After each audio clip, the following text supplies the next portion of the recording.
Alors, bonsoir à toutes et à tous. Mon nom est Karine Hébert. Je suis coordonnatrice de la Corporation de développement communautaire Plateau-Mont-Royal.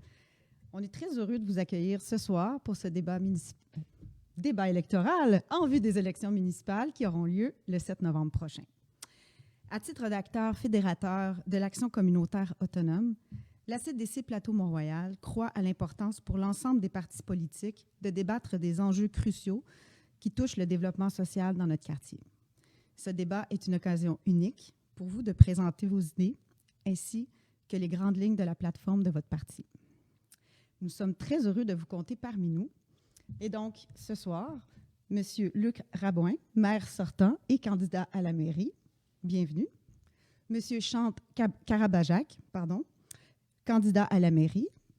Mme Maggie Bolduc, candidate au poste de conseillère d'arrondissement pour le Myland, Mouvement Montréal, et Mme Juliette Côté-Turcotte, candidate indépendante au poste de conseillère de ville pour le district de Lormier.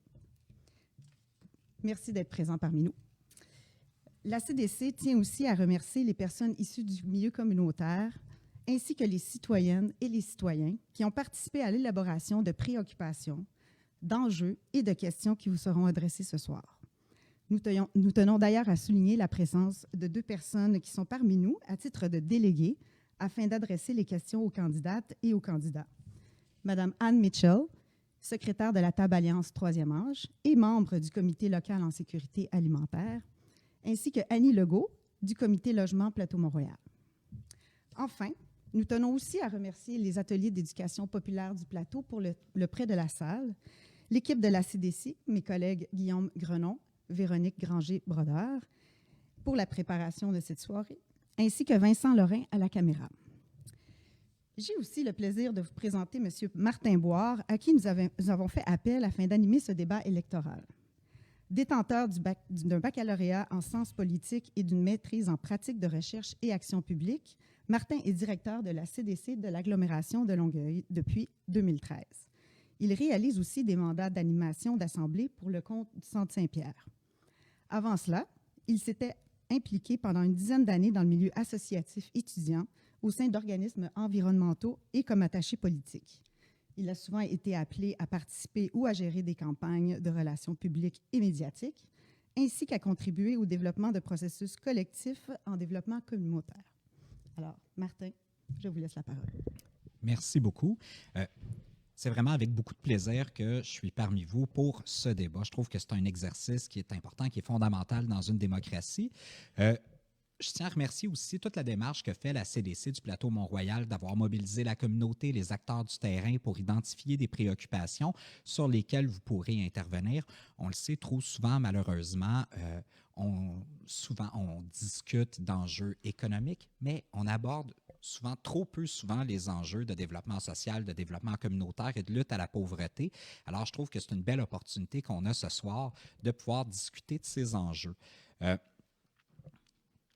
Alors, aussi, juste rappeler, l'ensemble des candidats et des candidates ont reçu les questions vendredi à 16h, ce qui vous a quand même laissé un peu de temps pour vous préparer.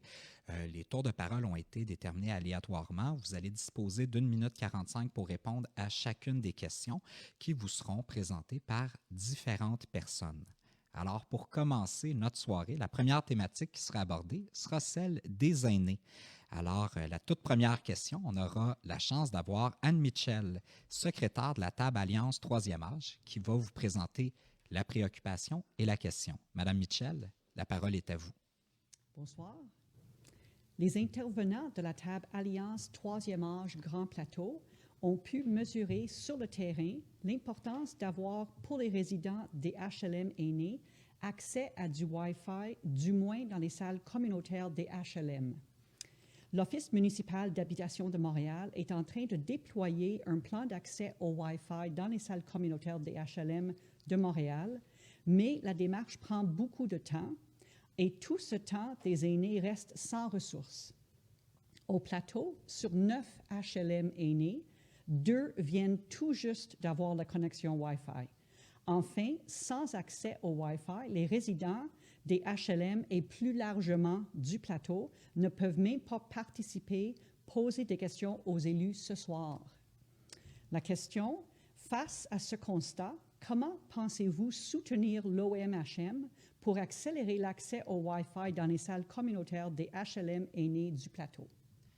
Madame Côté-Turcotte, vous êtes la première à pouvoir répondre. Oui, donc d'abord, je pense que c'est important de reconnaître que c'est important l'accès au Wi-Fi pour les personnes aînées. Ça leur permet d'avoir accès à de l'information puis de communiquer avec leurs proches. On l'a vu, l'importance de ça pendant la pandémie notamment. C'est essentiel à l'implication locale et à la contribution des aînés à la communauté. Les aînés sont dans les personnes qui s'impliquent le plus dans le milieu communautaire. Donc, je pense qu'il faut mettre de la pression sur les instances supérieures de l'Office municipal d'habitation de Montréal pour étendre les services de Wi-Fi, notamment en faisant part de cet enjeu aux représentants du Conseil d'agglomération de Montréal qui siègent au conseil administratif. Aussi, je pense que ça serait intéressant d'analyser la possibilité d'établir une collaboration avec le ZAP, qui est un ONG distributeur de bornes Wi-Fi à Montréal, qui a déjà plusieurs partenariats avec la ville, dont ZAP Montréal, afin de procéder à l'installation de bornes Wi-Fi dans les salles communautaires des HLM du plateau Mont-Royal. Pour avoir regardé plusieurs projets qui ont été mis en place avec le ZAP, c'est des projets de très, très grande envergure. Donc, c'est quelque chose qui pourrait être réalisable à court terme en attendant qu'on ait une solution plus durable. Merci, Madame Côté-Turcotte. Vous avez respecté votre temps. Monsieur Rabouin, la parole est à vous. C'est pour me lancer le défi, c'est ça. Bonsoir tout le monde. Tout d'abord, je veux aussi remercier la CDC pour avoir organisé ce débat ce soir et remercier les candidates présentes parce qu'effectivement, c'est un exercice. Merci à tout le monde pour l'exercice démocratique qu'on fait. Et il y avait récemment aussi l'Assemblée À nous le plateau, donc il y a aussi un exercice de participation citoyenne fort intéressant. Sur la question spécifique, d'ailleurs, j'étais avec la Maison d'Aurore la semaine dernière et on discutait de l'accès, la fracture numérique, mais plus largement, tout l'enjeu d'avoir à compléter toutes sortes de formulaires, etc., qui est souvent difficile. Le passeport sanitaire, quand c'est arrivé, ça a été aussi un défi pour les aînés de savoir comment ça fonctionnait, d'avoir du soutien là-dessus. Et les organismes communautaires du plateau sont souvent là justement pour pallier les lacunes puis pour aider les personnes à participer pleinement à la société et à arriver à répondre à ces défis-là. Sur l'accès au Wi-Fi dans les salles communautaires, qui est une question qui est très spécifique, l'OMH, l'arrondissement ne finance pas des activités de l'Office municipal d'habitation. C'est une société qui est paramunicipale. La Ville de Montréal a un siège au conseil d'administration, donc on peut poser des questions, relayer des demandes. Nous, comme arrondissement, on peut aussi relayer la demande avec l'OMH local. Hein, donc, on peut faire ce lien-là, mais nous, on ne peut pas financer l'accès au Wi-Fi. On le fait, comme le dit Juliette, on soutient, la Ville soutient l'accès au Wi-Fi dans les espaces publics. Donc, ça, on fait ça, mais on ne le fait pas dans des édifices particuliers. Donc, on pourra relayer la demande. Puis je pense qu'il y a des organisatrices communautaires quand même dans les HLM qui peuvent aussi relayer la demande auprès de l'organisation, l'Office municipal d'habitation. Merci, M. Rabouin. La parole est à vous, M. Karabadjak. Merci. Merci tous d'avoir organisé cet événement et merci à mes collègues ici pour participer. Chez Ensemble Montréal, évidemment, pour nous, les aînés, c'est une priorité. Pour moi en particulier, les aînés méritent un âge d'or digne et ils doivent être respectés. On va les respecter assez pour avoir des programmes, que ce soit pour le Wi-Fi dans les HLM ou autres programmes. On va avoir un conseil dans les 100 premiers jours du nouveau mandat de notre maire, d'avoir un conseil des aînés pour justement nous faire parvenir immédiatement donc les défis, les obstacles que les aînés sont confrontés, auxquels les aînés sont confrontés. Et on va agir rapidement sur ces sujets-là. Pour ce qui a trait spécifiquement à la question concernant le Wi-Fi dans les HLM dédiés aux aînés, évidemment, ce serait facile de transporter le problème et de donner la responsabilité à quelqu'un d'autre, mais c'est vrai que malgré le fait que les HLM ne sont pas directement liés ou financés par la ville, on a quand même des moyens de pression, on a quand même des façons de pouvoir intervenir et si ce ne sont pas les organismes qui vont le faire, la Ville le fera. Donc, je m'engage dans la première année de mon mandat de m'assurer que tous les HLM du plateau dédiés aux aînés soient munis de Wi-Fi. Merci, M. Karabadjak. Alors, pour clôturer cette première question, Mme Bolduc. Oui, donc, moi, j'ai vraiment trouvé ça incroyable que des gens dans les HLM aînés qui ont passé 2 ans en isolement sans Wi-Fi, vraiment comme, je ne sais pas comment ils ont fait, mais c'est définitivement quelque chose qu'il faut régler. Comme Luc a dit, on ne peut pas venir financer ça, mais ce qu'on peut faire, c'est d'aller voir les OMH puis mettre de la pression. Moi, j'aimerais que la Ville vraiment fasse comme un suivi avec et puis donne 3 mois pour venir donner du Wi-Fi aux 7 derniers HLM qui ne l'ont pas encore. Et puis quand on va lire sur le site web, justement, le Wi-Fi dans les salles communes, c'est un critère, donc ça devrait déjà être le cas. Mais c'est ça, nous, on s'engage vraiment à faire un suivi puis à essayer de rentrer le Wi-Fi dans les 7 derniers établissements à l'intérieur des 3 prochains mois après les élections. Ouais. Merci, Mme Bolduc. Alors, on va maintenant passer à la deuxième thématique, celle de la sécurité alimentaire. Et, Mme Mitchell, en plus d'être secrétaire de la table Alliance troisième âge et aussi membre du comité de coordination du comité local en sécurité alimentaire, alors c'est Mme Mitchell qui va vous présenter les 2 prochaines questions. Mme Mitchell. Les membres du comité local en sécurité alimentaire se sont rencontrés pour identifier leurs préoccupations en lien avec les enjeux d'insécurité alimentaire au plateau Mont-Royal. Ils tiennent d'abord à souligner que la lutte à l'insécurité alimentaire passe par la lutte à la pauvreté et que les stratégies doivent être déployées en respect de l'autonomie et de la dignité des personnes. Voici les 3 principales préoccupations formulées par les membres. Le coût élevé des logements ainsi que les rénovations précarisent les ménages plus modestes, ce qui a un impact sur leur capacité à se nourrir correctement. Le nombre de commerces alimentaires accessibles économiquement est insuffisant. Il est difficile, voire impossible, de trouver des locaux accessibles et abordables pour développer des initiatives communautaires et solidaires. La question, compte tenu des préoccupations évoquées précédemment, comment comptez-vous soutenir le développement d'initiatives qui répondent aux besoins des personnes en situation d'insécurité alimentaire au plateau Mont-Royal? Alors, pour commencer cette deuxième question, M. Luc Rabouin. Merci beaucoup. L'insécurité alimentaire, vous savez, à l'arrondissement, on dispose d'un fonds qui s'appelle le Fonds de lutte contre la pauvreté et l'exclusion sociale. Et c'est avec cet outil-là, cet outil financier-là, qu'on peut financer différentes initiatives. Donc, ce n'est pas le maire qui décide des projets. C'est vraiment, on fait des appels à propositions, il y a un comité de sélection et on finance des projets soit sur 1 an, soit sur 2 ans, soit sur 3 ans maintenant, comme il a été demandé par les organismes qui voulaient de la prévisibilité. Le budget du plateau pour ces initiatives-là est passé de 207 000 en 2020 à presque 400 000, 394 266 en 2021. Donc, on a beaucoup augmenté le financement disponible pour soutenir ce type d'initiative. Et il y a, par exemple, des membres de la CDC Action Solidarité qui ont des projets sur l'insécurité alimentaire. Je pense à Resto Plateau, je pense à Partage et Solidarité, Cuisine collective du Grand Plateau. On a aussi priorisé l'insécurité alimentaire et l'itinérance, qui est un enjeu aussi très important dans le plateau. Donc, on a des organismes comme Plein Milieu ou le Centre des femmes de Montréal aussi qui a reçu du financement. Donc, c'est vraiment ça le canal, c'est les appels à propositions. Et pendant la pandémie, on a été le premier arrondissement à créer un fonds local d'urgence de 200 000 $ en partenariat avec la Caisse du Plateau. Et ça nous a permis de financer des initiatives portées par des organismes qui étaient vraiment débordés et qui ont été vraiment au front pendant la pandémie. Là, je tiens à souligner le travail exceptionnel des organismes communautaires pendant la pandémie. Et nous, on a mis des ressources supplémentaires en place pour les aider à faire face aux besoins des personnes les plus vulnérables au cours de la dernière année et demie. Merci, M. Rabouin. M.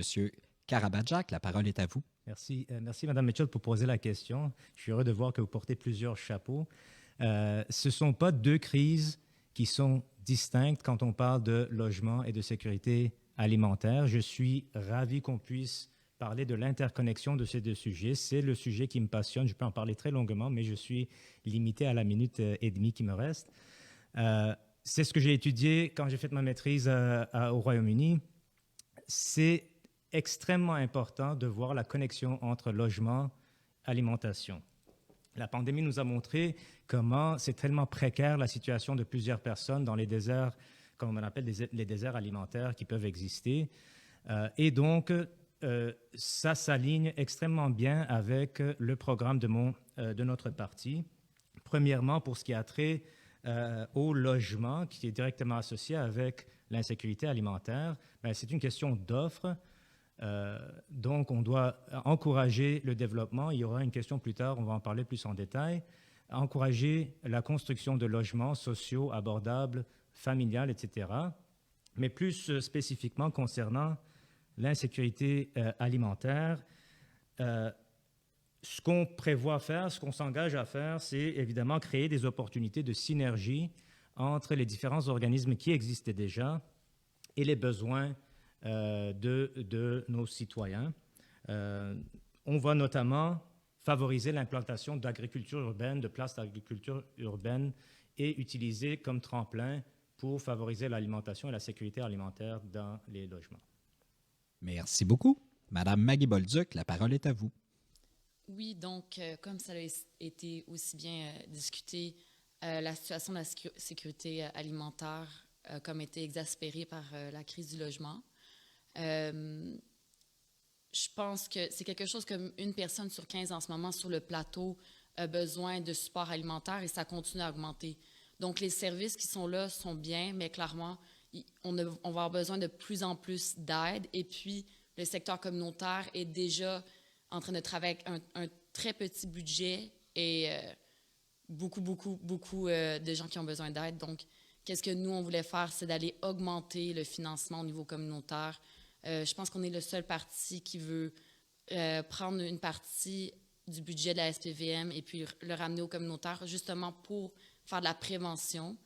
Et puis ensuite de ça, il y a la question des logements sociaux et puis des registres des loyers pour venir comme empêcher l'augmentation abusive des loyers puis venir mettre cet argent-là dans les poches des locataires. Et puis, on aimerait aussi aider un peu à la coordination des différents... dans le secteur communautaire, dans le fond, aider à réduire le gaspillage dans les magasins et puis aider le secteur communautaire à travailler ensemble. Donc, c'est ça. Merci. Et pour clôturer cette question, Madame Juliette Côté-Turcotte. Je pense que le financement, c'est super important. Comme on sait, c'est ce qui fait en sorte que les organismes communautaires peuvent fonctionner. Par contre, moi, j'y allais plus vers une optique des épiceries sociales. Je pense que c'est une initiative communautaire qui permet aux personnes de conserver leur autonomie et leur dignité, dans laquelle la Ville peut s'impliquer. Il y a certaines épiceries solidaires qui ont vu le jour à Rosemont, notamment, en offrant aussi un volet éducatif qui permet aux personnes de se prendre en charge puis de lutter contre la pauvreté plus à la source du problème, en accueillant et en accompagnant les membres de l'épicerie, et puis en vendant des produits à près de 10 % de leur valeur totale. Donc, je pense que la municipalité devrait s'engager à trouver des locaux pour ces initiatives-là qui sont, d'après moi, un pas vers vraiment s'attaquer à la source du problème tout en permettant aux gens de s'approvisionner. Après ça, comme je disais, le financement des organismes communautaires est super important. Je pense qu'il faut continuer à le faire. Il faut aller en avant, il faut aller les voir, en fait, il faut aller les consulter. Je pense qu'il y a déjà des consultations qui se font entre les organismes. Ils savent qu'est-ce qu'ils ont besoin, c'est eux qui sont sur le terrain. Fait que je pense que c'est à la Ville d'aller rejoindre ces personnes-là, d'entrer en communication avec eux pour savoir vraiment c'est quoi qu'ils ont besoin puis à quoi ils s'attendent de la Ville. Puis finalement, c'est sûr que la crise du logement a un impact très près là, sur la sécurité alimentaire, mais je vais revenir plus tard dans la question sur le logement. Oui. En même temps, c'est ce qu'on voit à travers la question qui a été élaborée par le comité local en sécurité alimentaire, c'est l'interconnexion des problématiques sociales, puis leur complexité aussi pour trouver des solutions qui sont structurantes. Alors, Mme Mitchell, la prochaine question. Le comité sécurité alimentaire est constitué d'une quinzaine d'organismes qui se rencontrent pour partager leur réalité et développer des projets concertés. Les organismes évitent ainsi de travailler en silo et proposent des solutions appropriées aux besoins observés sur le terrain. Par exemple, en réponse aux besoins criants de livraison de paniers alimentaires pour les personnes à mobilité réduite, les membres du comité ont développé un projet collectif de livraison. Question: comment comptez-vous appuyer le comité local en sécurité alimentaire dans ses différents projets, notamment le service de livraison mutualisé des organismes du plateau Mont-Royal? Par appui, nous entendons, par exemple, de l'aide pour obtenir un stationnement permanent pour le camion que nous souhaitons acquérir, ainsi qu'un soutien pour mettre en place des espaces d'entreposage sécurisés pour nos remorques à vélo. Alors, la question est précise. Monsieur Chand Karabadjak, la parole est à vous. Oui, merci. Alors, pour moi, l'engagement communautaire que ces organismes démontrent, c'est l'essence de ce qui fait du plateau un quartier effervescent, un quartier unique en son genre, et ça reflète un peu, pour moi, le caractère spécial de cet arrondissement. C'est sûr qu'il faut d'abord pouvoir réseauter. Pour moi, c'est important de rencontrer les organismes en question, apprendre en direct ce sont quoi leurs besoins. Ça ne sert à rien de simplement garrocher des revenus, des ressources, je veux dire, et de l'argent sur un problème si on ne cerne pas exactement sont quoi les besoins. Souvent, dans mon expérience dans le monde des affaires, souvent les ressources existent, ils sont un peu éloignés, on ne les connaît pas. Donc, le réseautage peut résoudre beaucoup de choses. Accès plus rapide, moins de bureaucratie, moins de paperasse dans l'accès, comme vous avez dit, des permis et du stationnement. Il y aurait aussi, j'imagine, une question d'infrastructure à régler. D'abord et avant tout, première étape, s'asseoir avec les organisations qui font répondre à un besoin critique et qu'on doit supporter pour améliorer la qualité de vie dans notre arrondissement. Merci. J'aime toujours entendre quand on parle de la réduction de la bureaucratie puis de la paperasse dans la reddition de comptes pour les groupes communautaires. Je suis curieux de voir celui ou celle qui réussira à le faire. Madame Maggie Bolduc, la parole est à vous. Oui, donc dernièrement, j'avais lu justement un compte-rendu du Conseil du système alimentaire de Montréal. Puis ça m'a vraiment fait réaliser à quel point que c'est un enjeu complexe, puis à quel point que justement les livraisons mutualisées, c'est vraiment plus difficile et compliqué qu'on peut s'imaginer. C'est plus que juste une question de Uber. Donc, un des premiers volets pour moi, c'était vraiment d'aider les commerçants à faire un virage numérique, juste pour venir enlever cette pression-là qui est déjà au niveau communautaire. Puis un autre problème au niveau communautaire, c'est vrai qu'il ne faut pas lancer des ressources n'importe où, mais le fait est que le communautaire est vraiment sous-financé. Donc, il faudrait venir apporter un financement là, vraiment pour consolider les organismes qui sont déjà là, puis justement aider avec les questions de permis, de parking, et puis utiliser notre droit de préemption pour vraiment aller chercher des endroits d'entreposage, aller trouver justement ces buildings-là vacants, puis les utiliser, surtout pour quelque chose comme la sécurité alimentaire, c'est tellement important. Et puis finalement, avec les 15 organismes qui travaillent sur le plateau, ce qui arrive, c'est qu'il manque, ils travaillent tout le temps, il y a peu de ressources, ils n'ont pas nécessairement le temps de faire une coordination entre eux autres. Donc, c'est vraiment là où la ville peut embarquer puis aider tout le monde comme à pas travailler en double, mais travailler ensemble. Donc, c'est ça. Moi, je pense que pour ce qui est de la livraison mutualisée, c'est la meilleure option.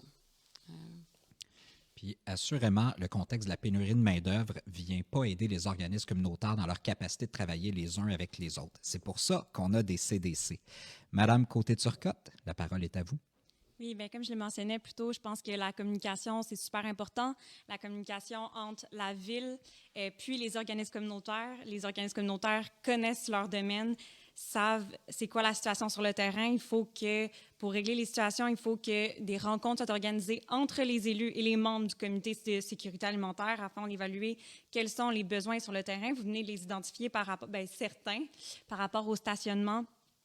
Puis à l'entreposage de vélos, bien, à partir de ce moment-là, la Ville peut voir quelles ressources elle a à sa disposition pour venir aider les organismes communautaires puis travailler en collaboration avec eux. Par exemple, elle peut contribuer à titre de partenaire en déployant certaines ressources. Elle peut déléguer quelqu'un aussi pour participer au comité et évaluer le dossier de plus près, donc pouvoir interagir plus facilement, améliorer la communication. La Ville peut également participer à la création de liens entre différents acteurs comme des commerces, des organismes du milieu afin de faciliter le développement du projet. Par exemple, là, je pense à ça comme type de solution aussi. Moisson Montréal, qui est un géant de banque alimentaire à Montréal, qui a énormément de financement, a réalisé plusieurs collaborations avec des organismes que j'ai connus. Donc, même pour ce qui est l'entreposage des camions, des choses comme ça, eux, ils ont accès à énormément d'espace de stockage. Je sais que ça s'est déjà fait, par exemple, avec Monthly Dignity. Il y a peut-être une possibilité à ce moment-là de trouver une solution au problème. Merci. Et pour clôturer ce troisième tour de table, M. Luc Rabouin. Oui, merci. Ça va me donner l'occasion aussi de faire le lien avec la problématique telle qu'elle avait été formulée au-delà de la question spécifique, mais je vais quand même répondre à la question spécifique aussi sur le logement et les rénovictions. C'est quand même un élément que vous avez mentionné qui est très, très préoccupant dans le plateau. Vous savez, on est un des seuls arrondissements, quatre autres arrondissements ont adopté un règlement sur les rénovictions pour contrer les évictions abusives de locataires, subdivision, fusion de logements pour 4 immeubles et plus. Ça prend un projet particulier dans le plateau, donc c'est interdit maintenant de plein droit. On a protégé les maisons de chambre qui sont souvent le dernier rempart face à l'itinérance. Donc, une maison de chambre dans le plateau, ça ne peut pas être changé en d'autres choses. Donc, ça, c'est vraiment une protection.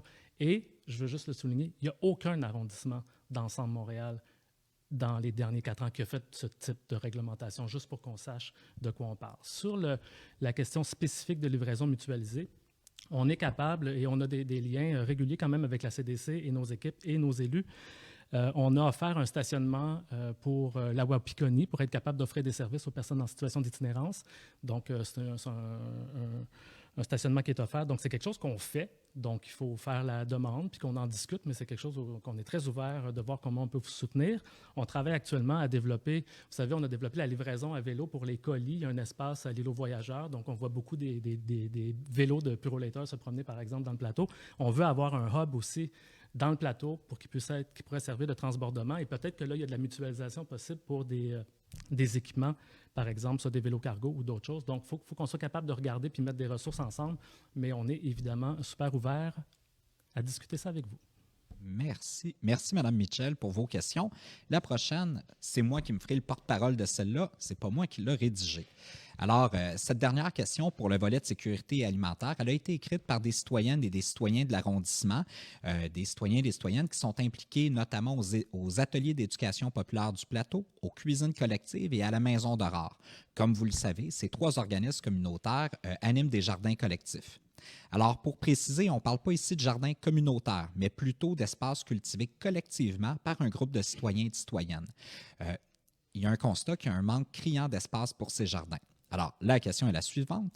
Vous engagez-vous dans votre prochain mandat à mettre à disposition plus d'espaces cultivables de proximité ainsi que des ressources pour les citoyens et les citoyennes pour qu'ils puissent jardiner collectivement? Par ressources, on précise, on entend un budget, une personne pour l'animation horticole du jardin et un interlocuteur dans les services de la Ville. Pour commencer cette 4e question, Mme Maggie Bolduc. Oui, donc c'est certain qu'on s'engage pour venir donner des terrains pour ces projets-là. Dans le fond, quand on va regarder dans la ville, il y a beaucoup, beaucoup, beaucoup de terrains vacants et beaucoup de terrains contaminés. Donc, ça paraît mal, des terrains contaminés, mais en réalité, ce n'est pas mauvais pour les gens, c'est loin dans le sol. Donc, c'est possible de venir donner ces terrains-là pour des jardins collectifs où on vient mettre des boîtes extérieures avec de la terre et on donne accès à l'eau. À ce moment-là, c'est cultivable. Il y en a partout sur le plateau. Il y en a aussi à Jeanne-Mance, malgré le fait que Jeanne-Mance, en ce moment, n'a pas encore de jardin collectif. Donc, nous, on viendrait se réapproprier un peu ces terrains vacants-là, puis ces terrains contaminés, mais pas dangereux, pour venir faire des jardins collectifs, mais dans des boîtes à l'extérieur. Et puis ensuite, dans le programme, justement, de Mouvement Montréal, on voulait augmenter le budget pour les jardins collectifs et communautaires, même si ce n'est pas la question, mais ils viennent ensemble, le budget. Et puis, dans le fond, avec ce budget-là, on pourrait définitivement apporter de la terre, de l'engrais, l'eau dans ces endroits-là et puis faire des workshops avec un horticulteur. Donc c'est ça. Merci beaucoup. Madame Côté-Turcotte, la parole est à vous. Oui, donc c'est une question qu'on avait eue au dernier débat à nous, le plateau. En effet, la demande pour avoir une place au sein des jardins communautaires est en croissance. Présentement, la liste d'attente pour les jardins communautaires sur Rivard dans Jeanne-Mance est de 7 à 10 ans, ce qui est excessivement long. Donc, la Ville doit s'engager à trouver toutes les opportunités possibles d'acquérir des terrains à cet usage-là, notamment en évaluant la possibilité de collaborer avec certains centres communautaires ou même églises qui sont souvent prêtes à s'impliquer dans leur milieu. Donc, pour l'acquisition d'une partie d'un terrain dédié au jardinage collectif. Donc, on pourrait venir prendre une partie du terrain qui appartient à une église. C'est des initiatives qui se sont déjà vues ailleurs au Québec. Puis, les églises se sont montrées très ouvertes à participer à l'établissement de jardins collectifs. Également, offrir un service d'installation des bacs de jardinage sur les banquettes de trottoir. Sur le plateau Mont-Royal, on en a beaucoup. Ils ont été entretenus dans les 2 premières années après leur installation avec des gens qui sont venus faire du jardinage. Maintenant, c'est piétiné, c'est plus beau, il n'y a personne qui les entretient. Il faut que ça serve à quelque chose. Il y a plusieurs citoyens et citoyennes qui m'ont parlé de l'installation de bacs de jardinage qui sont directement en face de chez eux, qui pourraient être intéressants à ce niveau-là. Donc, je pense qu'on devrait peut-être penser autrement aussi que seulement en l'appliquant sur des jardins communautaires. Merci beaucoup. Monsieur Rabouin, la parole est à vous. Merci. Oui, donc absolument. Donc, on veut faire plus de place. Il y a un engouement incroyable dans le plateau pour l'agriculture urbaine. On soutient déjà plusieurs initiatives. Par exemple, les deux initiatives auxquelles vous faites référence, le jardin collectif ici aux ateliers d'éducation populaire où j'étais la semaine dernière, d'ailleurs, où j'ai pu discuter avec les jardinières. On soutient aussi l'initiative de la Maison d'Aurore, qui est un jardin collectif. Via notre fonds de lutte contre la pauvreté et l'exclusion sociale dont je vous parlais plus tôt.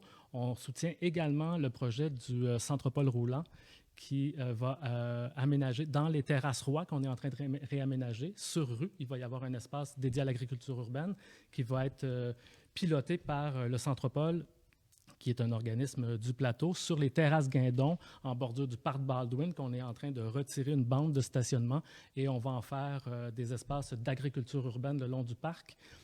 On a lancé un budget participatif sur le plateau sur le thème de la transition écologique et de l'inclusion sociale. Et le projet qui a été présenté par des citoyens et qui a été voté par des citoyens, c'est celui du centre du plateau et c'est un projet de jardin au centre du plateau. Donc, on est très, très intéressé par cette question.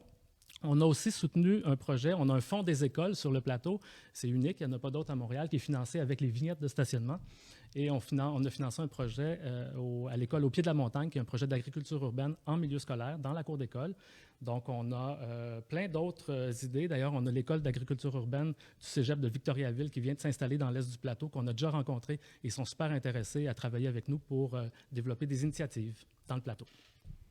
Et maintenant, pour clôturer la thématique de la sécurité alimentaire, M. Chand Karabadjak. Merci. Oui, alors pour répondre directement à la question, c'est un oui catégorique. Il est très, très clair dans notre programme de parti, il est très clair dans mon esprit. Le jardinage est non seulement une activité qui contribue à une alimentation saine, mais c'est aussi une activité qui contribue à la santé physique, la forme physique, particulièrement chez les personnes plus vulnérables. Alors, il n'y a aucun doute dans mon esprit qu'on va octroyer le budget nécessaire. Maintenant, je ne peux pas m'engager dans un montant. On va voir ce que M. Rabouin va me laisser. Mais pratiquement, ce que notre programme prévoit, et particulièrement dans le plateau Mont-Royal, c'est d'abord et avant tout augmenter de 50% en termes de mètres carrés le nombre de la superficie des jardins communautaires, incluant dans le plateau, développer l'agriculture urbaine sur les toits et dans les cours d'école. Vous savez, on a beaucoup de toits plats ici dans le plateau, que ce soit des immeubles privés ou publics. On va maximiser cet espace-là. On va donc adopté aussi une stratégie de protection des pollinisateurs pour favoriser l'essor naturel des plantes et aussi inciter l'installation des serres 4 saisons, donc pas simplement faire de l'agriculture urbaine mais aussi de l'été, mais aussi le faire l'hiver, et on va donner des incitatifs financiers pour accomplir ceci. Merci. Et c'est ce qui conclut cette deuxième thématique sur la sécurité alimentaire. On va maintenant passer à la question de l'habitation et de l'aménagement du territoire qu'on a déjà eu la chance d'aborder à plusieurs reprises. On voit que c'est quand même un enjeu central sur le plateau Mont-Royal. Alors, pour commencer, la première question va vous être présentée par Annie Legault du Comité Logement Plateau Mont-Royal. La parole est à vous. Bonjour. La pénurie de logements s'aggrave à Montréal. Selon le dernier rapport sur le marché locatif de la Société canadienne d'habitation et de logement, notre quartier a vu l'an dernier une augmentation de 4,6 % du loyer moyen, une hausse qui n'avait jamais été enregistrée depuis la crise du début des années 2000. D'ailleurs, le 16 juin 2021 avait lieu une conférence de presse organisée par la CDC Plateau-Mont-Royal avec le Comité Logement Plateau-Mont-Royal, les ateliers Habitation Montréal et la Maison d'Aurore, afin de dénoncer le déracinement des populations vulnérables du Plateau-Mont-Royal. Or, plusieurs mesures pourraient contribuer à prioriser le droit au logement dans le quartier, comme renforcer les interventions sur la salubrité des logements, protéger le parc de logements locatifs en interdisant la conversion en condominium ou les travaux de subdivision, instaurer un registre des loyers et réclamer au gouvernement du Québec un contrôle obligatoire des loyers, et réclamer publiquement des gouvernements supérieurs les investissements requis pour développer des logements sociaux. La question, que ferez-vous au cours du prochain mandat concrètement afin de prioriser la réalisation du droit au logement sur le territoire du plateau Mont-Royal? Pour commencer, Mme Juliette Côté-Turcotte. Merci. Je vais juste rapporter, on parlait de jardins communautaires sur les toits. Juste faire attention parce que de se mettre à rénover les toits, etc., ça participe énormément à la gentrification. Il faut faire vraiment attention par rapport à ça, surtout dans un quartier comme le plateau Mont-Royal qui a vécu une grande gentrification dans les dernières années. Donc, il faut juste bien penser les mesures puis les enjeux entre eux. Je pense qu'évidemment, il faut construire du logement social abondant pour répondre aux besoins de la population, comme l'ont promis plusieurs des candidats à la mairie. Toutefois, ça, ce n'est pas suffisant. Plusieurs projets de logements sociaux peuvent prendre jusqu'à 8 ou même 10 ans avant de voir le jour. C'est beaucoup trop long. C'est une problématique à laquelle il faut s'attaquer maintenant si on veut que nos projets qu'on a en masse voient un jour le jour.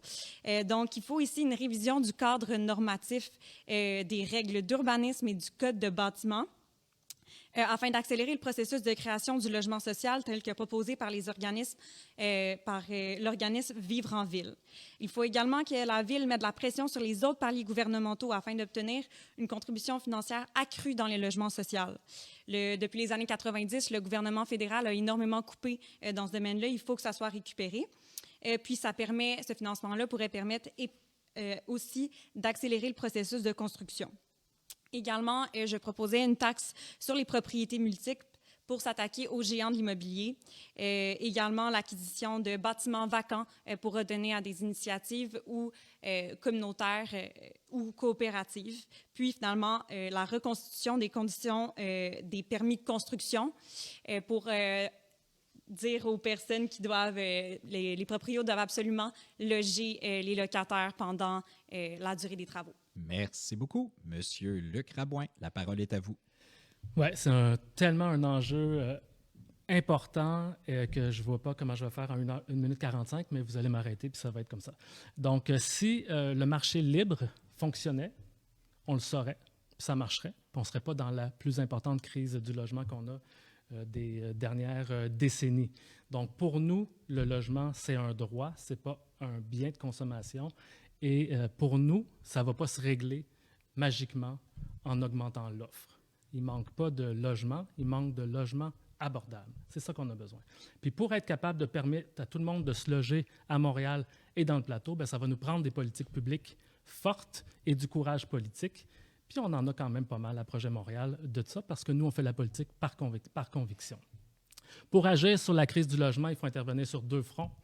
Il faut protéger les logements abordables existants, puis il faut développer de nouvelles unités. En ce moment, on perd plus de logements abordables qu'on en construit, donc la crise ne fait que s'accentuer. il y a un téléphone qui sonne dans un sac. C'est quelqu'un qui veut me souffler des réponses, peut-être, je ne sais pas. Ça va, désolé. Donc, j'espère, parce que... Donc, je veux vous dire, donc, pour protéger des logements, ça prend de la réglementation. Nous, Projet Montréal, on a adopté, c'est fait là, depuis le 1er avril, on a un règlement pour une métropole mixte qu'Ensemble Montréal va abolir dès son élection si Denis Coderre est élu à la mairie. Parce qu'on sait qu'il faut obliger les promoteurs à inclure des logements sociaux dans les nouveaux projets de développement. Je vous ai parlé des règlements qu'on a adoptés sur le plateau, donc ça en règle une partie. Aucun arrondissement d'Ensemble Montréal a adopté ce type de protection-là. On a un règlement pour éviter la location touristique commerciale qui a retiré entre 2 et 3 000 logements du plateau. Donc nous, on est très strict, on n'en veut pas dans le plateau, sauf sur Saint-Denis et Saint-Laurent. Et il faut développer du logement. Le logement social, on le développe avec de l'argent de Québec, on dépend de Québec, donc on est en revendication auprès d'eux pour avoir un investissement important et on veut quand même travailler à de l'acquisition de terrains. On utilise le droit de préemption. On a acheté 2 terrains dans le plateau, l'ancien garage Laurier-Papineau, on a acheté un terrain sur Rachel-Iberville. Mais il y aurait tellement d'autres choses à dire. Écoutez, si c'était que moi, on en parlerait pendant des heures. C'est un sujet, moi aussi, qui me passionne, mais j'ai le rôle ingrat de faire respecter la minute 45. Alors, M. Karabadjak, la parole est à vous. Oui, évidemment, c'est la crise principale à laquelle on fait face comme communauté, à laquelle on fait face comme métropole. Et puis, ça va de soi de dire que non seulement le logement, c'est un droit, c'est pas un bien, mais c'est un droit universel de l'homme, de l'ONU. Avoir un logement convenable, digne et salubre, on n'invente rien en disant que c'est un droit universel. Et on va le protéger, ce droit-là. Malgré le fait que Projet Montréal a fait des beaux engagements en 2017, la réalisation laisse beaucoup à... Pardon, il y a une mouche. La réalisation laisse beaucoup à désirer. Et ça part, j'imagine, d'un concept que Québec peut financer tout. Et puis, le secteur privé n'a rien à faire là-dedans. C'est beau comme image, mais ce n'est pas la vérité. Ensemble Montréal s'engage dans l'ensemble de la ville de créer 50 000 nouveaux logements durant son mandat, en particulier en ciblant les arrondissements qui ont le plus besoin, dont le plateau. On a 4 axes prioritaires et je vais continuer à en parler avec la prochaine question qui s'en vient, qui est similaire, mais on va développer, financer, débloquer et protéger. Pour ce qui a trait au développement, ça inclura un mandat pour les développeurs privés d'inclure des logements sociaux, d'inclure des logements abordables. Jusqu'à la moitié des nouveaux logements qu'on veut créer vont être accessibles et abordables et sociaux. Merci beaucoup. Madame Bolduc. Oui, donc avec la crise du logement, je pense que tout le monde sur le plateau entend constamment des histoires d'horreur, de rénoviction, d'augmentation abusive, d'insalubrité.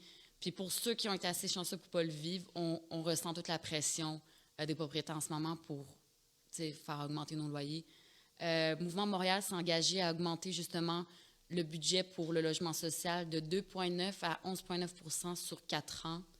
On aimerait faire à peu près 30 000 logements abordables et sociaux et garder 25 % de ces logements-là pour les femmes monoparentales et les familles monoparentales, dans le fond. Et puis, un autre 20 % pour les gens qui sont plus vulnérables, donc c'est soit en itinérance ou vraiment sur le bord d'être en itinérance. Vraiment, à court terme, pour le plateau, c'est vraiment ce qui va venir enlever la pression, c'est le registre du logement. Il faut absolument le faire le plus vite possible parce qu'on a encore beaucoup de logements abordables, mais il faut vraiment venir les protéger. Et puis empêcher les augmentations abusives entre les bails. Et puis finalement, c'est vraiment d'utiliser notre droit de préemption et puis d'aller acheter qu'est-ce qu'on peut faire du logement social, HLM puis coop. Ça, c'est vraiment comme l'aspect à long terme pour aider les gens qui sont plus à risque. Parce que le logement abordable, malheureusement, si on gagne en dessous de 30 000, le prix des logements qu'on considère abordables, ça vient vraiment pas aider les gens qui sont vraiment plus vulnérables. Donc, c'est ça notre plan pour la crise du logement sur le plateau. Merci beaucoup. Alors, la prochaine question, c'est moi qui vous la présente. Entre le 1er juillet 2020 et le 30 juin 2021, sur plus de 2100 demandes d'aide au comité logement du plateau Mont-Royal, 17 de celles-ci concernaient un problème de salubrité ou de mauvais état du logement. Cela représente 360 demandes d'aide spécifiquement sur la question de la salubrité. En effet, plusieurs locataires vivent avec des problèmes de moisissure, de vermine, de punaises de lit. Les conditions de salubrité des logements ont de façon évidente des impacts sur la santé physique et mentale des occupants et des occupantes. Une situation préoccupante si l'on reconnaît que le logement est un besoin primordial à combler et que toute personne mérite le droit de vivre dans la dignité. La question est la suivante.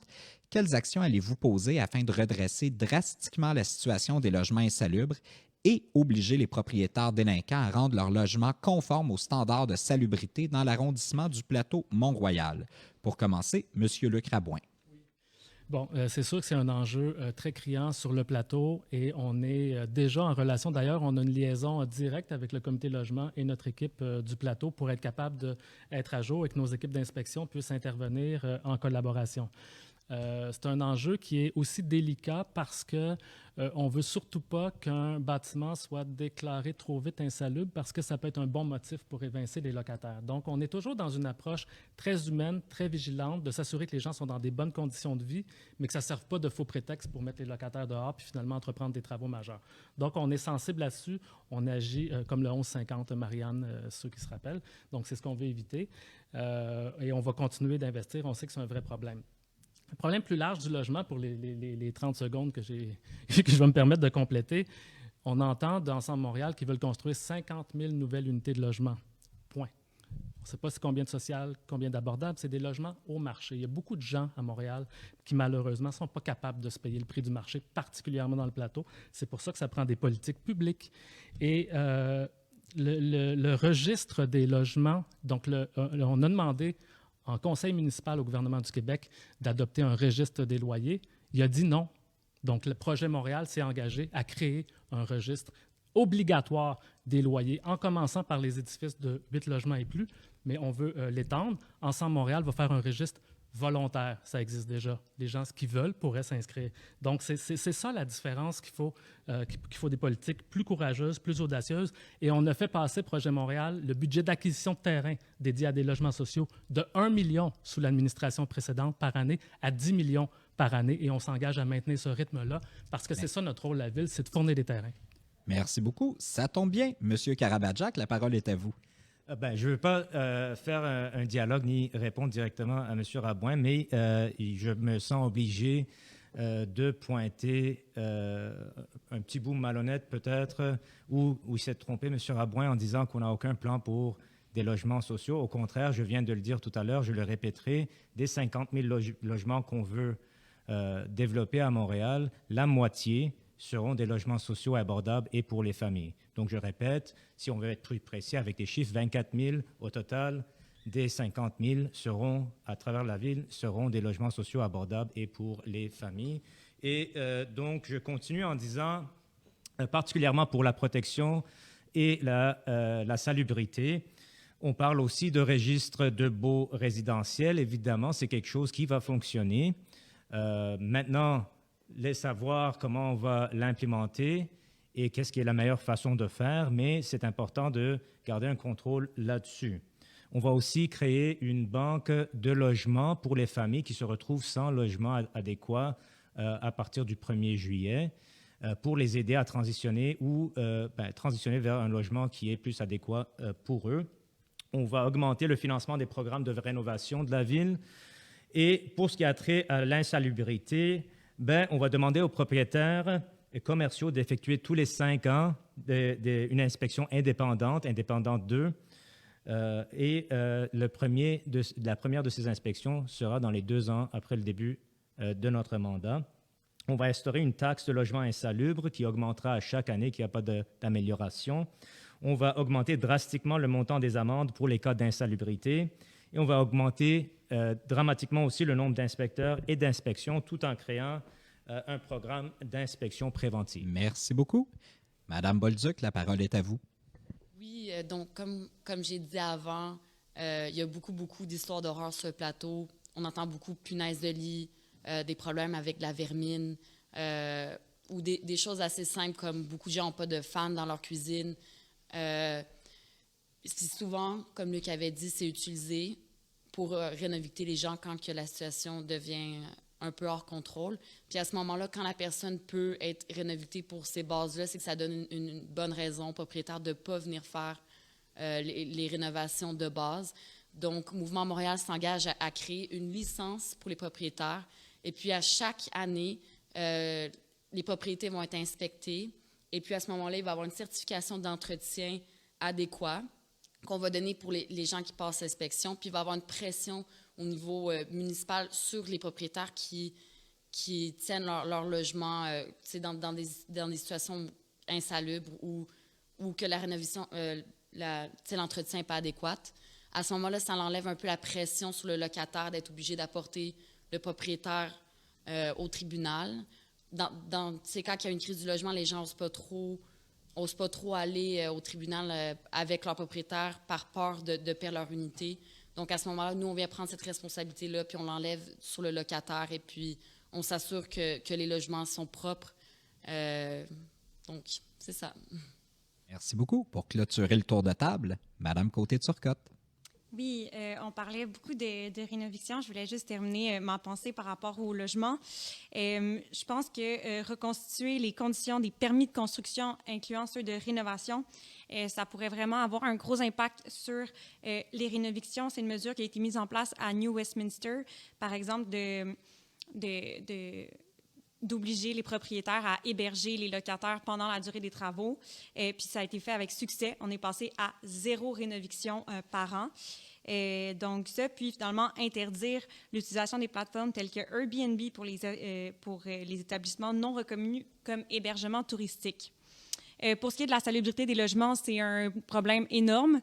De ce que je comprends aussi, souvent, les mesures sont en place. Il y a des règlements qui sont déjà là. Par contre, les gens ne savent pas quels sont les règlements, puis ils n'ont pas toute l'information. Donc, je pense que ça prend la formation d'un centre d'aide et une information municipale pour que les locataires puissent aller chercher l'information dont ils ont besoin et avoir l'accompagnement nécessaire dans leur démarche contre les propriétaires ou seulement pour comprendre une situation.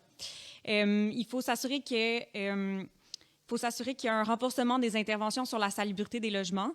Donc, ça prend des mesures coercives et des amendes salées pour les propriétaires malveillants à cet égard. Puis, il faut également assurer les ressources dédiées à la division des permis et des inspections pour s'assurer qu'on répond à la demande dans ce domaine-là.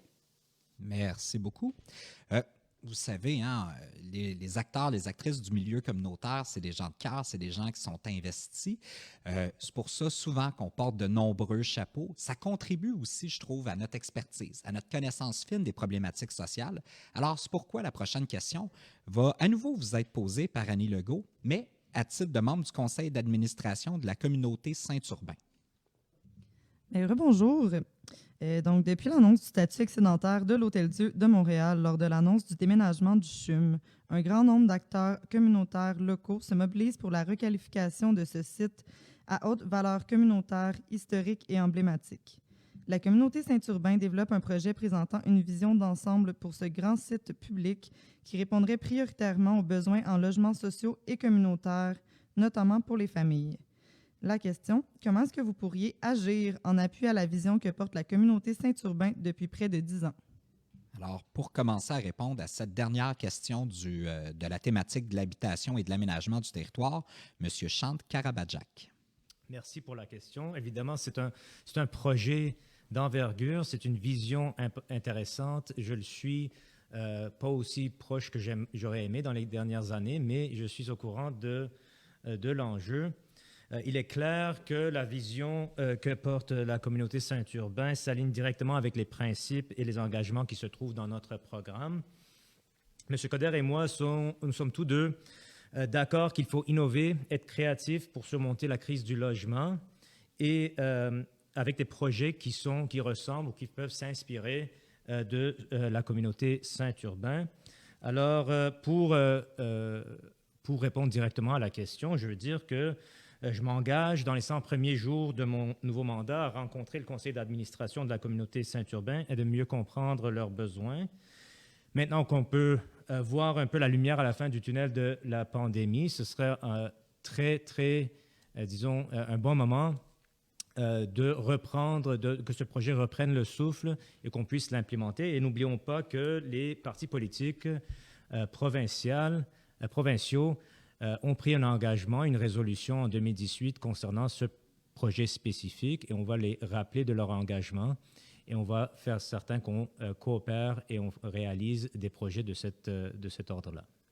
Merci beaucoup. Madame Maggie Bolduc. Oui, j'aimerais vraiment féliciter la communauté Saint-Urbain pour le projet. Je trouve que c'est un beau projet pour notre patrimoine.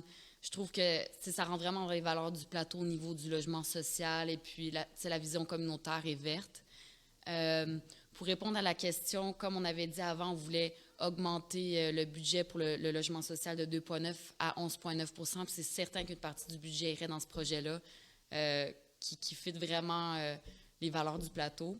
Et puis, on s'engagerait aussi à aider les promoteurs à négocier le coût des matériaux pour la construction. Et aussi, on voulait proposer un crédit d'impôt au fédéral, au provincial pour les budgets d'ampleur comme ça qui prennent beaucoup d'argent. Et puis, c'est ça, on aimerait vraiment travailler main dans la main avec la communauté Saint-Urbain pour ce projet-là. Merci beaucoup. Alors, c'est au tour de Mme Juliette Côté-Turcotte. Oui, donc je pense que depuis sa formation, le projet de la communauté Saint-Urbain a su mettre sur pied un projet visant une amélioration de la qualité de vie des citoyens et citoyennes du quartier. Puis je pense que c'est ce qu'on a vu en regardant les chiffres puis un peu la structure de ce projet-là. De plus, ça va avec la création de 300 logements sociaux. On en a parlé du logement. Je pense que c'est une problématique assez importante à laquelle la communauté Saint-Urbain répond. Donc, c'est vraiment quelque chose à valoriser. Puis, je pense que la Ville doit supporter le projet en s'engageant à être un acteur important pour faire pression auprès du gouvernement provincial, qui est propriétaire actuel du terrain, pour prioriser ce projet-là. Puis, plus généralement, de conserver ce bâtiment de valeur historique dans le domaine public. Merci beaucoup. Monsieur Luc Rabouin, la parole est à vous. Merci. Donc, je veux aussi souligner le travail de la communauté Saint-Urbain. Il y a un certain nombre d'années, j'étais directeur de la CEDEC, Corporation de développement économique communautaire Centre-Sud Plateau, et les rencontres se tenaient dans nos bureaux pour travailler sur le projet Hôtel-Dieu. Quand je me suis présenté à l'élection partielle il y a 2 ans, j'en avais fait un engagement, donc de maintenir la vocation sociale publique, d'avoir un plan d'ensemble pour l'Hôtel-Dieu. Et ça n'a pas changé. L'arrondissement, avant que moi je sois élu, a adopté une résolution officielle sur les 2 grands ensembles du plateau, l'Institut des Sourdes-Muettes et l'Hôtel-Dieu, pour s'assurer que dans les 2 sites, on garde une vocation sociale, communautaire et que ce soit des lieux pour... c'est une occasion exceptionnelle qu'on a pour créer des logements sociaux. On n'en a pas de terrain dans le plateau. Donc, quand on a des grands ensembles comme ça, il faut qu'on profite des occasions pour créer du logement social. Le gouvernement du Québec n'est pas clair sur son utilisation de l'Hôtel-Dieu encore, contrairement à l'Institut des Sourdes-Muettes, sur lequel on est déjà en discussion et on a présenté, il y a eu une assemblée publique où on a présenté notre vision du projet pour l'Institut des Sourdes-Muettes. Et on travaille en collaboration avec le gouvernement du Québec pour travailler à un appel à projet. Donc, si on pense à plus court terme, 0,5 ans, l'Institut des Sourdes-Muettes risque de se réaliser avant l'Hôtel-Dieu, mais quand même, pendant ce temps-là, il faut continuer à être proactif pour s'assurer que quand l'Hôtel-Dieu va se libérer, parce que là, d'ailleurs, il sert pour offrir des services aux personnes en situation d'itinérance en ce moment. Donc, on veut s'assurer qu'il y a un plan d'ensemble. On ne veut pas d'intervention à la pièce à l'Hôtel-Dieu. Ça va nous prendre un plan directeur. On veut que la communauté soit impliquée et la Ville va jouer un rôle très important, comme on le fait dans l'Institut des Sourdes-Muettes. Merci beaucoup. Alors, avant d'aborder la 4e et dernière thématique sur l'itinérance, on va prendre 5 minutes de pause. Merci.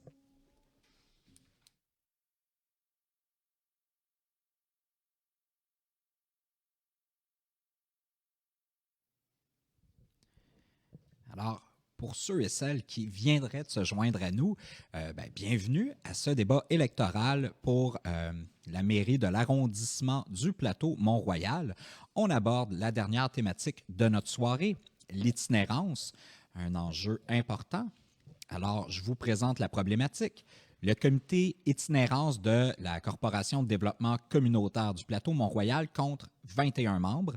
Les 21 membres incluent des organismes communautaires et autres organisations du plateau Mont-Royal. Le comité a comme objectif de favoriser la concertation sur les enjeux et divers aspects liés au phénomène de l'itinérance. L'approche du comité se veut centrer sur les besoins et les réalités des personnes en situation d'itinérance, les personnes à risque de le devenir ou les personnes l'ayant déjà vécu.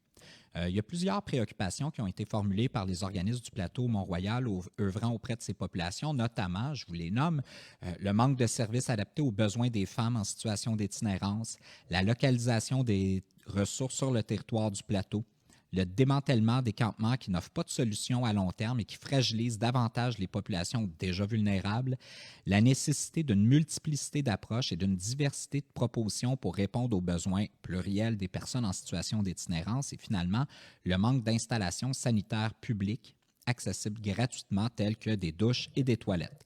Alors, la question est la suivante. Si vous êtes élu le 7 novembre prochain, comment comptez-vous soutenir les organismes locaux afin d'offrir des services adéquats aux populations en situation d'itinérance ou à risque d'itinérance dans notre quartier? Alors, Mme Bolduc, vous êtes la première à intervenir. Oui.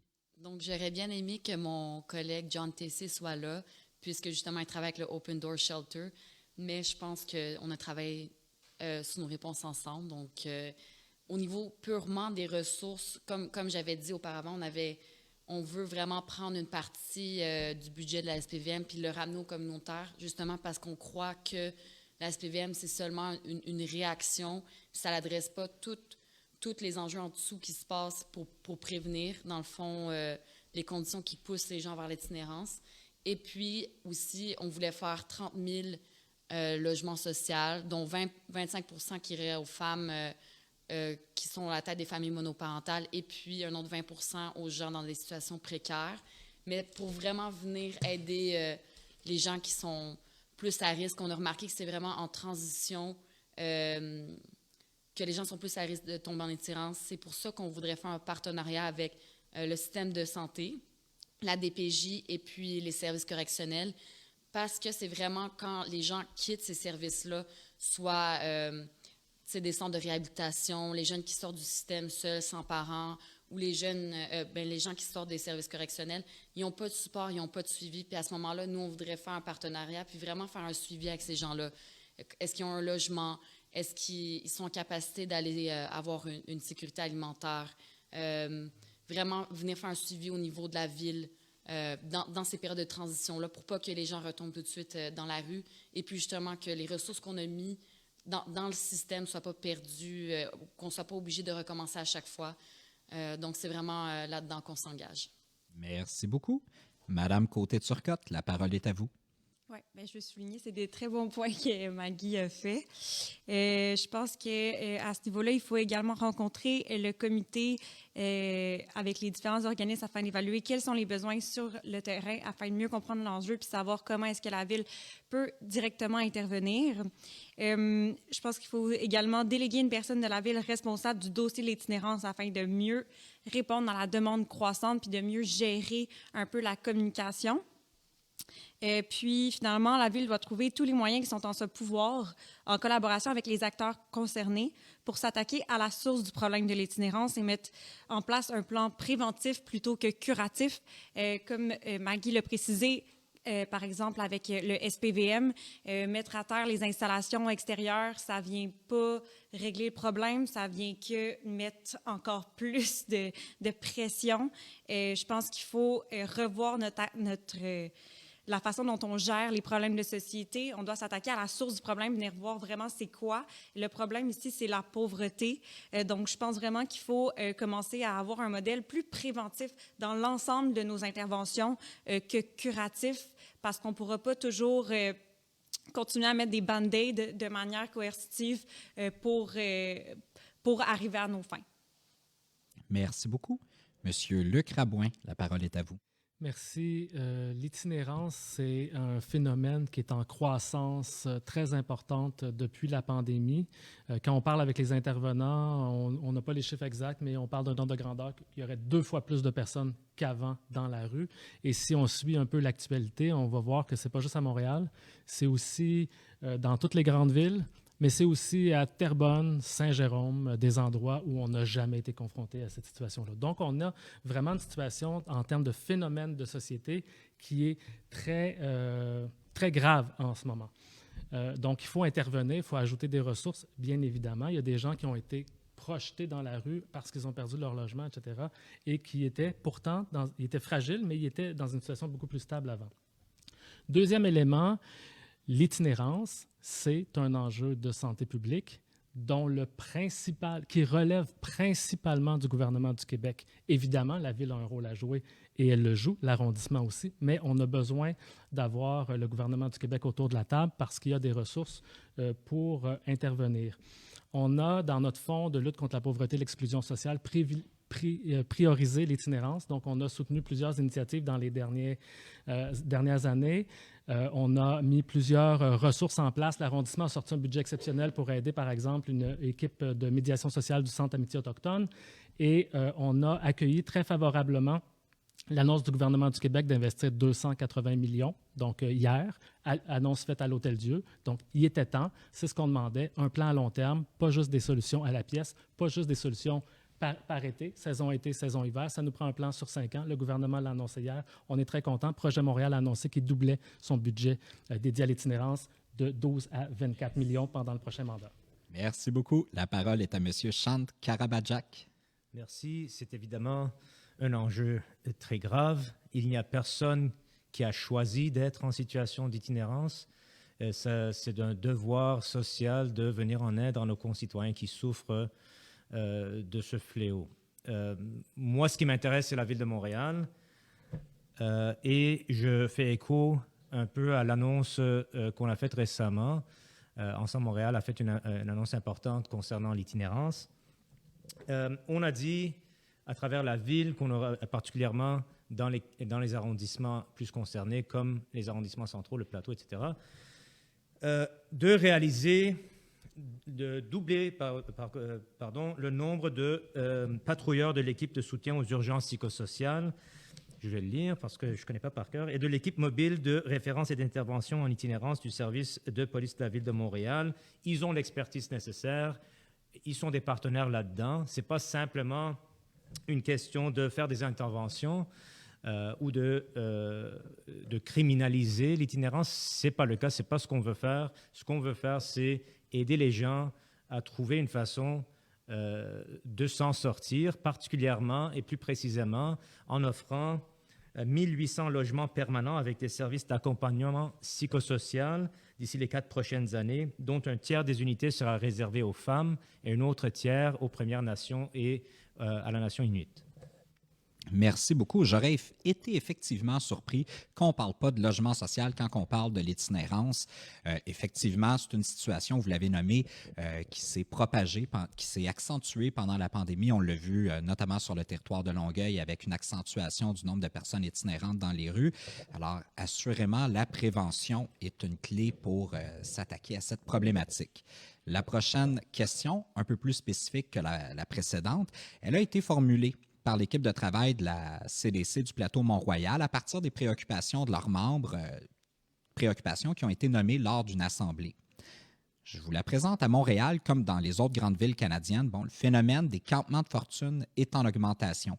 Ce phénomène, qui est par ailleurs présent dans le quartier plateau Mont-Royal, témoigne d'un besoin de répondre à des besoins de base. Alors, la question est la suivante. Quelle est votre position par rapport au campement de fortune dans le quartier plateau Mont-Royal? On va commencer avec Mme Juliette Côté-Turcotte. Bien, comme vous l'avez bien dit, le phénomène des campements extérieurs témoigne d'une plus grosse problématique, celle de l'accessibilité au logement abordable, qui est d'ailleurs un droit fondamental que la Ville doit assurer. Je pense que c'est pourquoi la Ville doit mettre un plan sur pied, un plan stratégique qui s'attaque directement à la crise du logement. On a parlé de plusieurs options qui s'offraient à nous. Il faut mettre ça concrètement dans un plan qui va être appliqué. Par la suite, je pense que la réglementation coercitive actuelle et pas adéquate parce que ça marginalise davantage les groupes défavorisés de la société. Le SPVM ne devrait pas intervenir auprès des personnes itinérantes qui sont souvent harcelées, puis même qu'ils vivent ces interventions-là trop de fois. Ça ne devrait pas arriver. Sachant tout de même aussi que c'est parce que ces personnes-là n'ont pas accès à un droit fondamental que certaines se retrouvent dans cette situation-là. Donc, je pense qu'il faut que les installations extérieures soient tolérées, du moins en attendant qu'on aille un plan concret pour venir en aide à ces personnes-là, parce que c'est pas en continuant à mettre des règlements puis à faire intervenir avec des mesures coercitives qu'on va venir aider la situation. On fait qu'empirer, puis on marginalise encore plus les gens qui sont déjà marginalisés.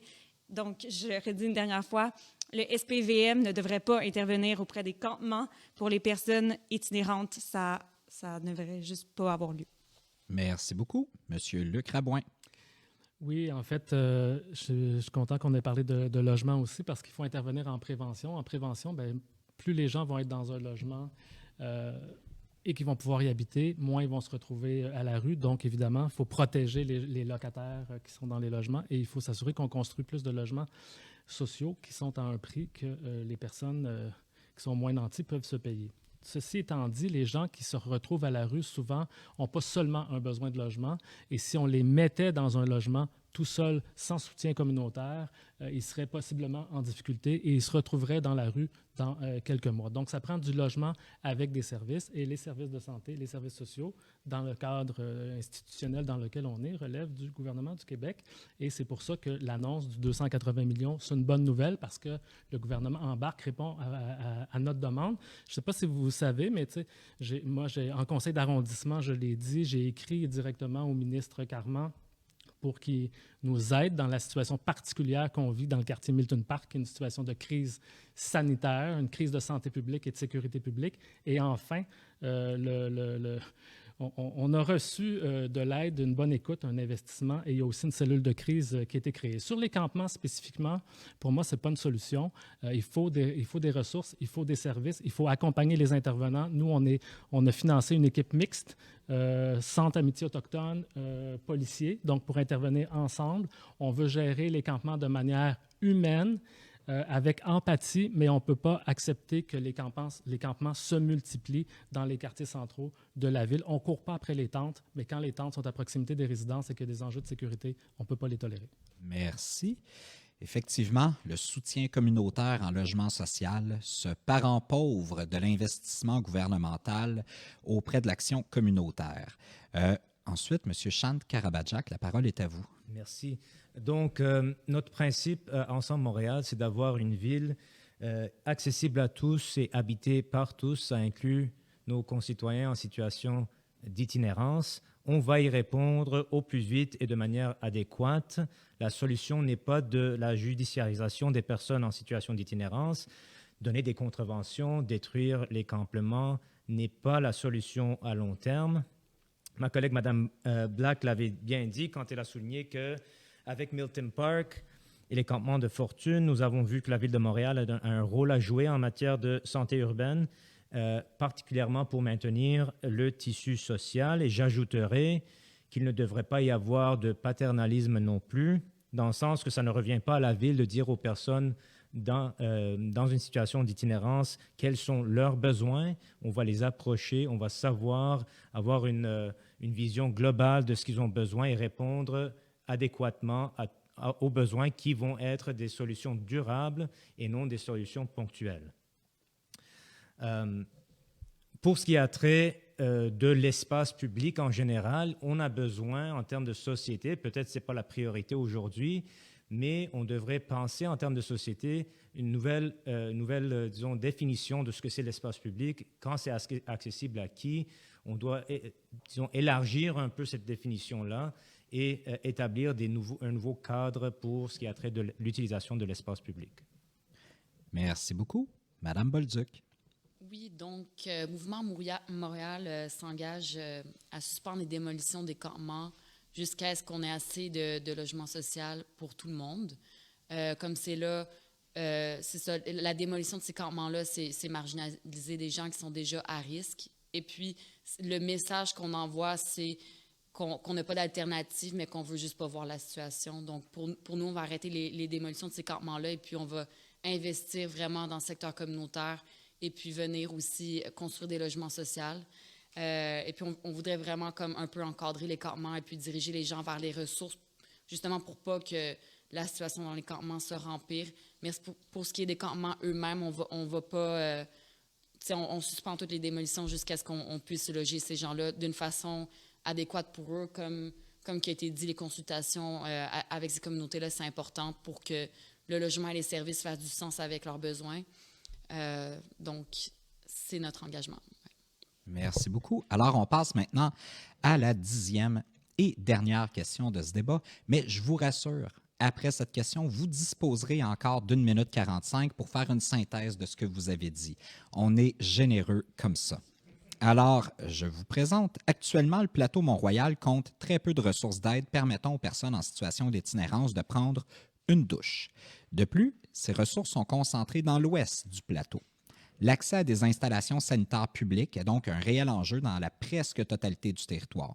Soucieux du respect de l'autonomie et de la dignité des personnes en situation d'itinérance, les organismes terrains souhaitent voir davantage d'installations sanitaires accessibles à l'année sur le territoire du plateau. La question est donc la suivante. Que pourriez-vous faire pour répondre aux besoins criants d'installations sanitaires publiques pour les populations en situation d'itinérance qui résident sur le plateau? On va commencer avec M. Luc Rabouin. Bien, parfait. Donc, ce que je comprends, c'est que les ressources existent dans l'Ouest parce que c'est des ressources communautaires qui offrent une possibilité pour les gens de prendre leur douche, par exemple. Donc, il n'y en a pas dans l'Est, possiblement. On a des équipements collectifs, des équipements publics qui existent. On n'a pas la capacité de les encadrer. Par exemple, on a l'Aréna Mont-Royal qui est fraîchement rénovée avec des belles douches. Là, donc, les douches existent. Mais ce qu'on n'a pas, nous, c'est le service. Donc, pour être capable d'offrir des installations sanitaires, ce que moi je peux dire, c'est que les équipements existent, mais ça nous prendrait un projet, un partenaire qui nous proposerait une façon d'encadrer l'accès à ces équipements-là. Mais ils existent dans l'est du plateau. Il faut juste arriver avec une proposition concrète.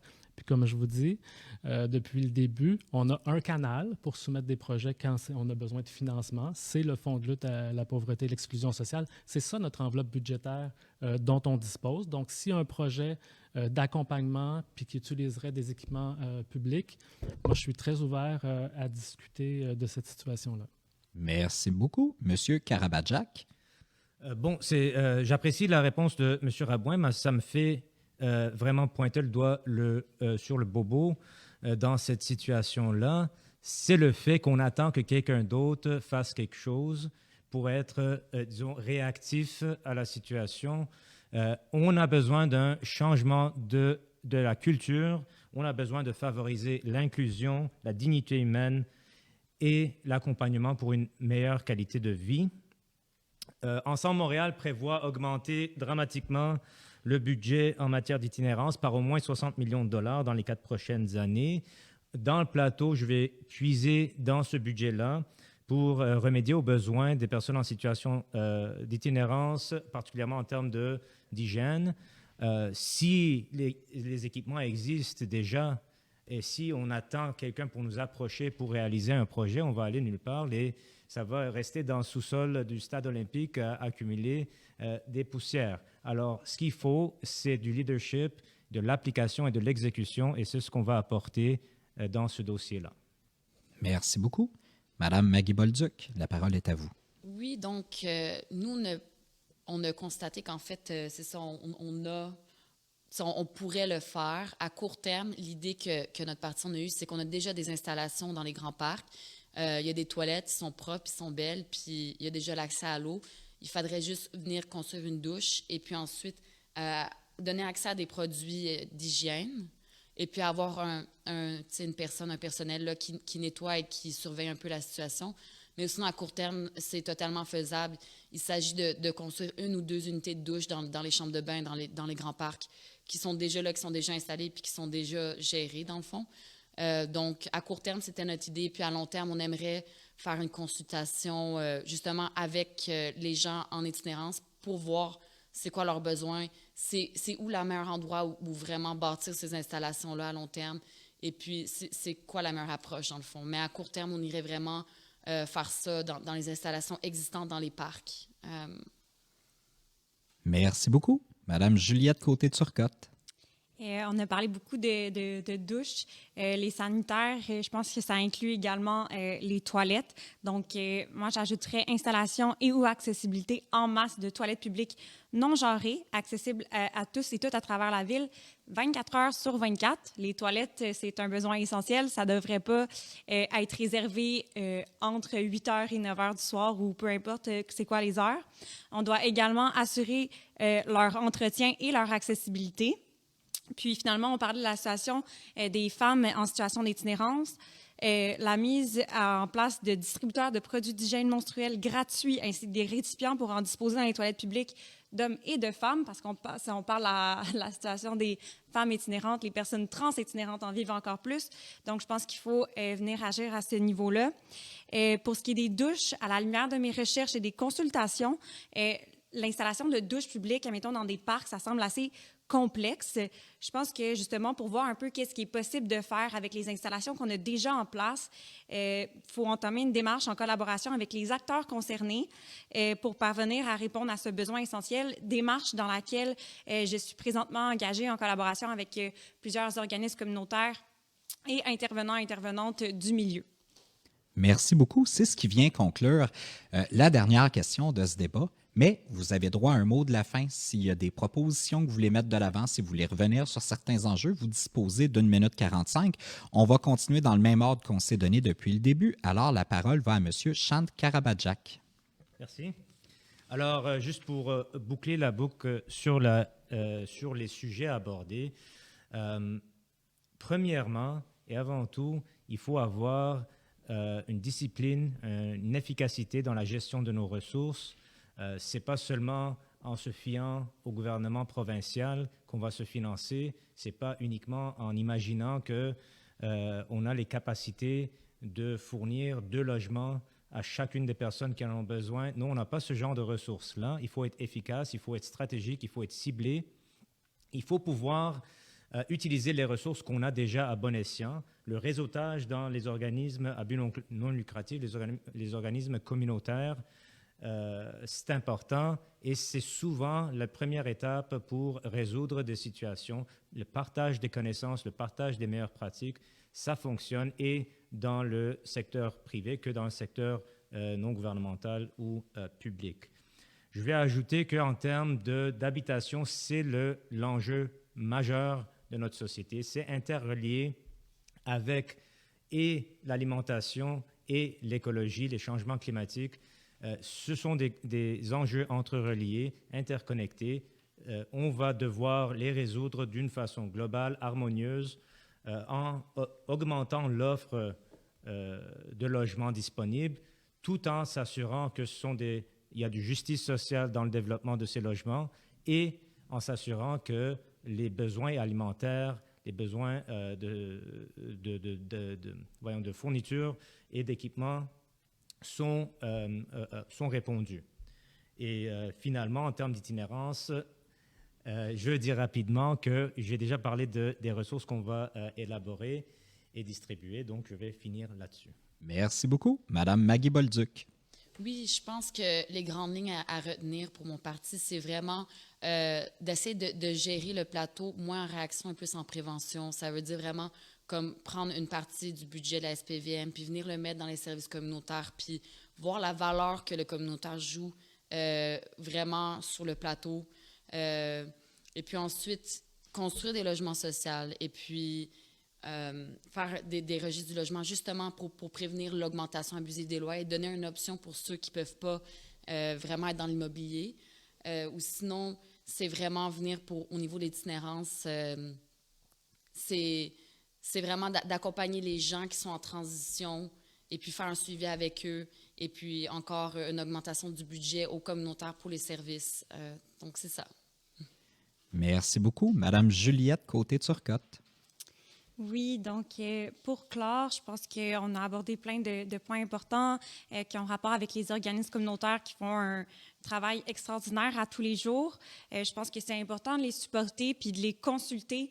Je pense que tout part par la communication active entre les différents acteurs qui sont impliqués dans le monde municipal. Donc, je pense vraiment qu'il faut mettre cet accent-là sur une communication active puis participer tous ensemble à s'impliquer dans notre communauté parce que c'est vraiment tout ce que tous les acteurs concernés veulent faire, en fait. Au-delà de ça, je pense effectivement qu'il faut choisir où est-ce qu'on met nos ressources.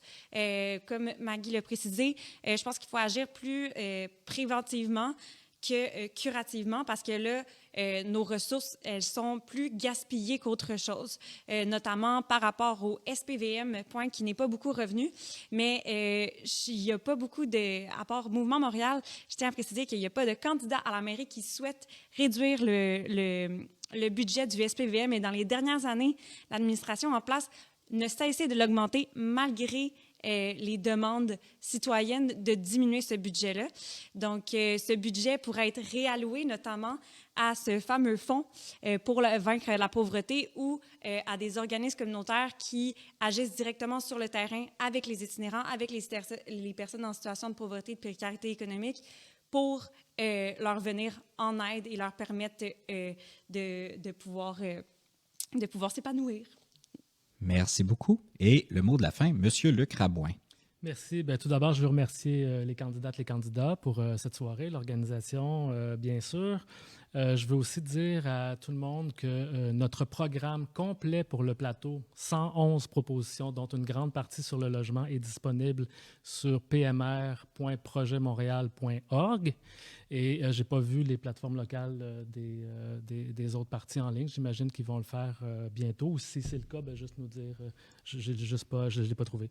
Vous avez aussi la plateforme complète de Projet Montréal. Je vous invite vraiment à regarder la section sur l'habitation parce que c'est vraiment l'enjeu numéro 1 à Montréal. C'est s'assurer que tout le monde, peu importe son revenu, puisse vivre à Montréal, incluant dans le plateau.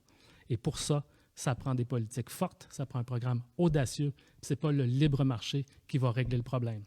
Donc, je vous invite vraiment à comparer les programmes parce qu'on a des visions très différentes et nos façons d'intervenir sont très différentes entre Projet Montréal et Ensemble Montréal. Et tout le monde peut comparer, s'informer. Je vous invite vraiment à comparer, vous informer. Ensemble Montréal a été au pouvoir pendant 4 ans. Projet Montréal a été au pouvoir en 4 ans aussi. Donc, c'est possible de comparer aussi les actions, parce que les paroles, c'est une chose, mais qu'est-ce qu'on a fait réellement pendant qu'on était au pouvoir? C'est aussi quelque chose qui est important. Donc, informez-vous, faites vos choix en fonction de vos valeurs, de ce que vous trouvez important, puis surtout, allez voter le 7 novembre, parce que c'est important que votre choix, votre voix compte, et vous pouvez faire une différence dans cette élection, et je vous invite vraiment à aller voter. Merci. Merci beaucoup. Alors, M. Luc Rabouin, maire sortant pour l'arrondissement du Plateau-Mont-Royal et candidat à la mairie pour Projet Montréal, M. Shan Karabadjak, candidat à la mairie pour Ensemble Montréal, Mme Maggie Bolduc, candidate pour le poste de conseillère d'arrondissement pour le Myland de Mouvement Montréal, et Mme Juliette Côté-Turcotte, candidate au poste de conseillère de ville du district de Lorimier. Oui. En ligne depuis la semaine dernière, que j'ai rédigée par moi-même. Donc, vous pouvez la trouver sur mon site web, juliettecotéturcotte.com. Je suis persuadé que la CDC, dans la diffusion du débat, se fera un immense plaisir de partager vos plateformes respectives. Merci infiniment pour votre participation, de vous prêter à cet exercice. On a pu aborder différents sujets. On a pu aborder l'itinérance, l'habitation et le logement social. On a pu aborder la sécurité alimentaire et le support aux personnes aînées, des sujets qu'on aborde trop peu. Ce que j'ai envie qu'on retienne de ce débat-là, c'est que vous avez la chance de pouvoir compter sur de nombreux organismes communautaires qui sont au cœur de nos communautés, qui sont au quotidien auprès des personnes les plus vulnérables, qui ont une connaissance fine des enjeux sociaux de votre territoire. Vous avez la chance d'être un des rares arrondissements de la ville de Montréal, d'avoir une corporation de développement communautaire qui peut vous accompagner dans la mobilisation de ces acteurs pour trouver des solutions qui sont créatrices. On peut compter sur des centaines de personnes passionnées qui ont énormément de créativité pour trouver des solutions aux enjeux sociaux qu'on vit. Alors, je crois que le message qu'on doit retenir, c'est ce débat-là, en fait, c'est le début d'un grand dialogue entre la municipalité et le milieu communautaire. Merci à tous et toutes. Merci à ceux qui nous ont écoutés. Puis effectivement, le 7 novembre, il faut voter. Merci.